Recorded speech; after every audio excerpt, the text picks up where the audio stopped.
नमस्कार, मी प्राध्यापिका वर्षा भोसले। दिवाळी सण मोठा, नाही आनंदा तोटा।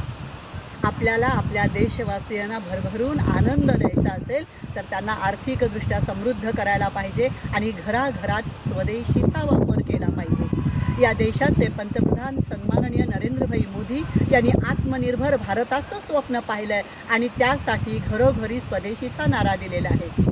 हा देश आपला आहे आणि आपला देश समृद्ध असला पाहिजे, यासाठी आपल्या देशात बनवल्या गेलेल्याच वस्तू आपण आपल्या घरात वापरल्या पाहिजेत आणि इतरांनाही त्या वापरायला प्रवृत्त केलं पाहिजे।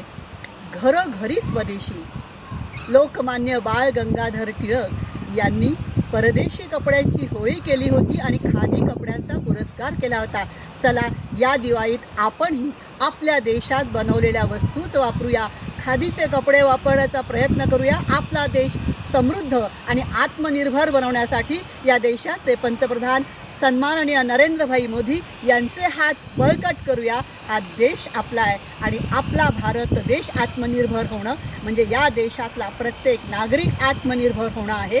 या आत्मनिर्भर भारतासाठी सगळ्यांना शुभेच्छा देते आणि नम्रपणे आवाहन करते, घरोघरी स्वदेशीचा वापर करा। जय हिंद, धन्यवाद।